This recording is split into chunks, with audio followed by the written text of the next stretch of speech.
Maplestory, a game where many of us have played or at least heard of during one point in our lives. For me, it was the first non-browser based MMORPG I ever played. Far from being the greatest game in the world, Maplestory still has a special place in my heart. Despite numerous problems, the name still resonates within me. This is basically me explaining why Maplestory may not be the best game, but it is the most memorable game to me. Please note that this is not a top 10 list and the order is completely arbitrary, as well as the fact that there may be contradictions with the reasons why I like this game and why I don't. Reason 1. The gameplay. Maplestory comes off as a typical RPG. It allows the user to be part of a virtual world of fantasy. First, you create an avatar for the game and provide a name for it. There's classes you can choose from for your in-game character, as well as customizations for said character. Maplestory is a 2D side-scroller, which makes the game relatively simple and quick. The only directions are up, down, west, and other west. It has a kind of hack and slash quality to it, like all RPGs do. You level up your character with experience and power it up through skills and upping the stats. I like how Maplestory deviates from the generic gold monetary system. Instead, it uses a type of currency called the Meso. These can be attained through completion of quests or from hunting monsters. Monsters also drop various items along with Mesos. After the death of a monster, various items pop up a few centimeters off the screen and fall to the ground gracefully. You simply go up to it and press the pick up button, and a comical chime occurs that indicates that you have successfully picked it up. To prevent others from looting items of your kill, there's a short time limit before others can take it, which allows players to be given the chance to pick up missed items. Movement in Maplestory consists of using portal systems where it will bring the player to the next section of the world. It is not completely free roaming, but the world is big enough for exploration. There is also a mini-map system that makes trekking through the world of Maplestory easier. Maplestory consists of many jobs or classes that your characters can choose to become. The main classes, or the original 4, consist of the warrior, archer, thief, and magician. You first start off as a beginner with no job on an isolated island dedicated for new players. This provides a nice opportunity for players to get accustomed to the game and to give them time to decide what job they want. Many RPG requires you to immediately choose your class before the game even starts or throws you into the game without some sort of safe haven for new players. The game also has a high level compared to most games, a whopping 200 levels for you to mold your character into a champion. The interface of the game is very simple. Everything is clearly labeled and even a hamster can change the game settings. Simplicity is a virtue of Maplestory. Even if other games have customizable key, it cannot compare to the ease and simplicity of Maplestory's key configurations. It provides visuals and all the user has to do is simply drag and click OK. The tie for my most favorite part of Maplestory is the art and music. Maplestory has one of the most beautiful art you can see in the game. Despite being a 2D game, the beauty and depth of the background make the game seem bigger than it really is. It provides immersion for the user. The foreground is also beautifully decorated to match the environment area. The graphics are decent for a game made in 2005, and the monsters, characters, items, etc. have a nice quirky, cartoony, and eastern feel to it. The animation was also done very well. The music is one of the leading causes of nostalgia for me. The beautiful and natural sounding theme of Maplestory reminds me of the times that I played Maplestory early in the morning. It was equivalent to Morning Mood and Peer Gynt. Look it up, it's a very invigorating song. Actually, no, scratch that. Just look up Maplestory's theme song. It's just that good. Not just the theme song, but the other songs were sublime as well. They matched their corresponding areas with the artwork involved, provided the most amazing combo with nostalgia. Just listen.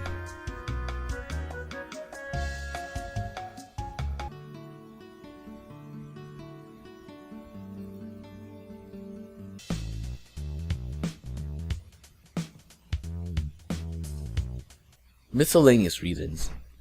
At this point, these are just reasons that I could not find the proper classification for, or that I'm just getting lazy. Most likely it's an amalgam of both. But moving on. Small stuff like this is what gives me an internet boner or an e-Rection for Maplestory.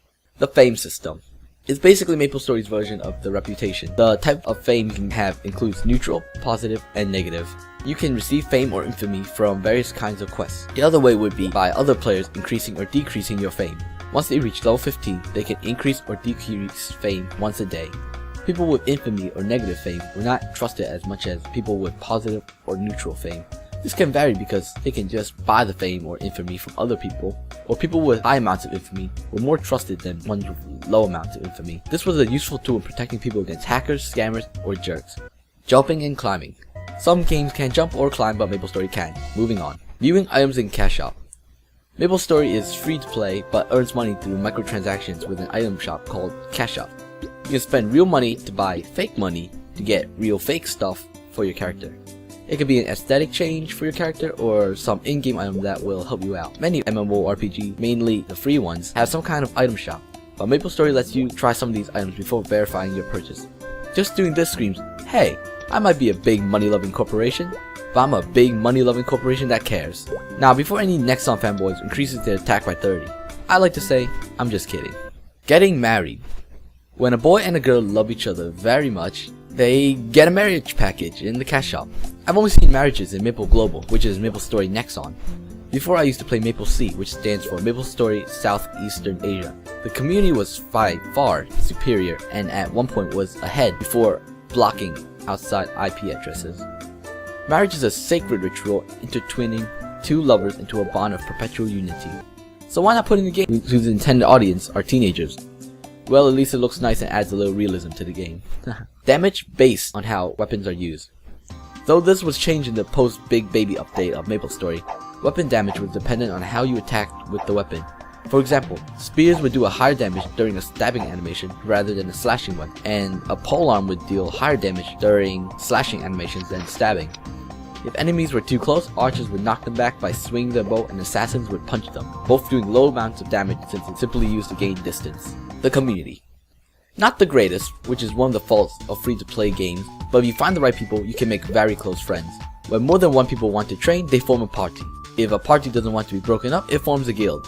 The collaboration and synergy of players impressed my simple, childlike mind greatly. For example, the formation of merchant guilds. Though most people would hate them because they pretty much own a monopoly on the free market and set the prices, I find it amazing how it manages and operates. A friend of mine used to be a merchant in Maplestory and was in a merchant guild. He told me how they operate. Basically, it was a system of trust. Members would be gifted a store, a spot in FM, set prices, and they had to sell the items. Basically, they keep 10% of what they make and give the rest to, I assume, the leader? I'm not positive if this is a fact or not, so I apologize if I said anything erroneous. Party quests. Basically the party dungeon of Maplestory. It generally has some kind of background, provides a chunk of experience. I like how it forces people to work together to basically break the tedious work of grinding for EXP. The cynical view, but nowadays it's probably true, especially the post-Bad Bang update where PQ are no longer challenges, it's just time consuming. Facial Expressions. Allows players to communicate visually through various facial expressions, and it helps in context as well. F-off with a friendly F2 is a lot different from F-off with a annoyed F7 face. Special skills. Once upon a time in the ancient books of Maplestory, jobs had various roles. Warriors were not necessarily tanks but close combat fighters, mages provided magical backup or support, archers were long distance fighter, while thieves were fast DPS fighters with occasional support. It was also important to look at monsters' weaknesses too, because there were no steroid apples or weapons of god. Knowing the fact that Yetis were weak to fire provided an advantage to fire mages, or that some monsters had extremely high avoidability that only thieves or archers can kill could save money, time, and life. Each job had skills that corresponded to their class. It was also fairly balanced as well. For example, thieves could become ethereal to prevent physical damage but not magical, or magicians could teleport and priests could heal. Warriors were logically the slowest class because of heavy armor to protect them. Now it doesn't even matter since pretty much everything is becoming equalized. Rarely any skill or ability are exclusive to a certain job. Warriors have better mobility, archers can hit close range, and more classes are getting their versions of the exclusive skills. Different animations for different attacks. Personally, I like how using a blunt weapon leaves a type of POW animation on the monsters, while a sharp animation does kind of slice animation. Also, you can attack while lying on the floor. World's greatest game. Interactives. Not all of Maplestory is just kill things, get money. There are some things that involve stuff such as hitting stuff to get things or clicking on things to get other things. NPC. These NPCs are integrated into the game to help make it seem less empty. They are unchangeable to the player, and not all of them will have a purpose. What I like about the NPCs is that they're unforgettable. They each have their own unique design and backstory. They make Maplestory seem more than just a game. References. Maplestory has a lot of references, such as the Hollywood-like sign in New Leaf City, or NPCs, like my personal favorite, Icarus.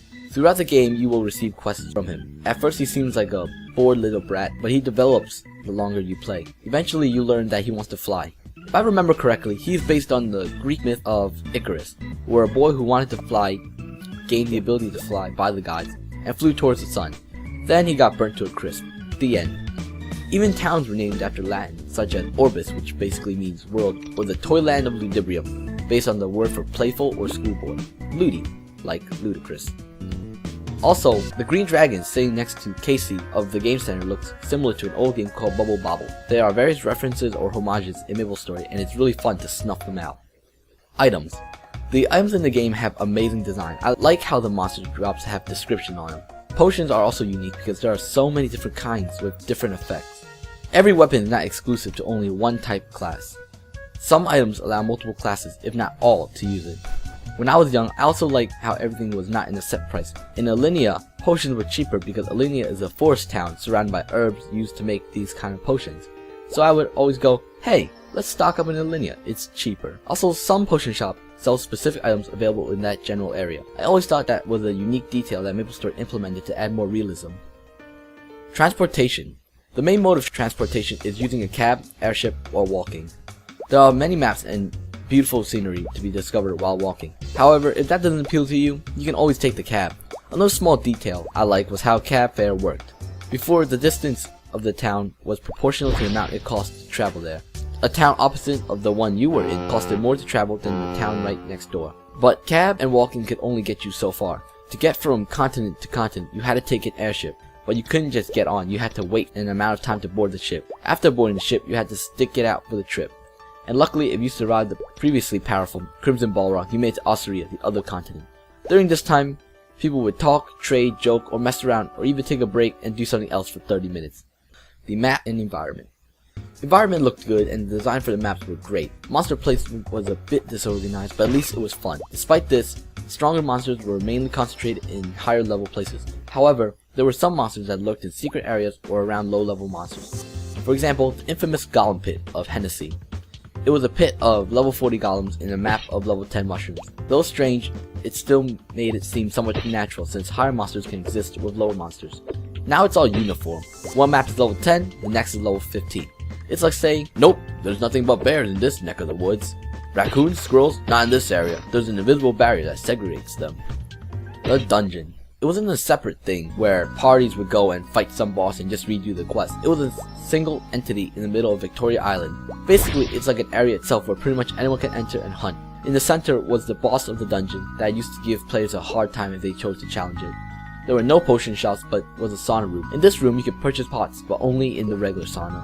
You heal much more quickly here than you would outside. If you're willing to spare a few more mesos, you can get into the VIP sauna, where you can heal even more quickly, and there's a quest to obtain a sauna robe. Hidden secrets. There were a lot of hidden secrets in Maplestory. Before, players had to find or look up the locations of these secrets. In Hennessy, there were these teleportation ports to quickly move to the other end of the map. There was also a hidden map called Pig Beach where wild pigs roamed. Once in a while, the dangerous Iron Pig would spawn, and the lower levels would often succumb to its irony wrath. The maps weren't completely hidden. They were often indicative signs such as a statue or an odd patch of grass. All you had to do was press up on the area and voila, you're in. Soon a glowing ring was implemented to help others find these maps. It took some fun out, but the maps were still there. Some were not as easy to find, and you had to search for it, such as doing a quest to unlock a new exclusive potion vendor or randomly clicking areas to hopefully find something of interest. Nowadays, these secrets are near non-existent and is extremely unfortunate. The animation drawings. I want to get a bit more specific in this category, even though I listed this reason already. The speech bubble makes things extremely easy to communicate and see. The money animation varies from the amount dropped. It goes from a simple coin to a stack of bills to sacks of money. This is great for showing the amount dropped. Some monsters are not all grounded. Some can fly or hover. Monsters that hover can't be damaged while lying down and attacking, since they hover. Flying monsters are not as hard to kill as it looks, especially since Maplestory has a kind of auto-targeting system for long-range attacks, but it only goes so far. Some skills are actually affected by physics, though rarely does the law of physics apply in Maplestory. It's still kind of interesting to find these little quirks in the game. It's free. Though this does have some drawbacks, it's convenient for me. I don't have to remember to pay monthly or purchase it. I simply sign up and download. This allows more people to enjoy the game. Now, saving the best for last. This is what I personally think is the best feature of Maplestory. Are you ready? Here I go. Did you see that? Was it too fast? Let me do it again. Boom! There it is. The ability to sit down. Do you guys understand how revolutionary this is? I mean, what other game lets you sit down? And on a bench at that. I mean, you're sitting there like a total GM and all of a sudden, girls everywhere. Or guys if you roll like that. Beggars asking for you to bless them with your awesomeness. rather than with your mesos. Fangblade, bowing down and taking off his mask. Everyone gives you their money. Hackers get hacked. Spammers get spammed. Mom and dad are proud of Black Mage stops being such a tool. The game crashes out of sheer amazement. Screw World of Warcraft. Screw Guild Wars 2. Maplestory is where it's at. Go download the game right now and sit on your own bench if you're man enough.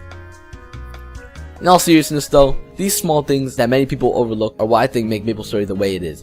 Maplestory isn't the first 2D side-scroller, but it's one of the most successful. Personally, I like the theme of Maplestory. Before there was a site called Maplestory.com that would give a brief overview of the game, plus a list of all the types of Maplestory throughout the world. The last sentence of the overview, if I could remember, was, "It's your story, so make it happen." It was extremely profound for a young child like myself, and that saying it is what continues to drive me on today. I didn't expect for this video to take up so much time, so I might make a separate video concerning the problems Maplestory faces. It's not the greatest game in the world, but if someone were to ask me what game I remember from my childhood the most, I would say Maplestory. And if they say, "Hey, that game isn't that old," I would simply reply, "The game might not be old, but it feels like I've spent a lifetime with it." Then I'll proceed to flip the person off and ride into the sunset on the mushroom.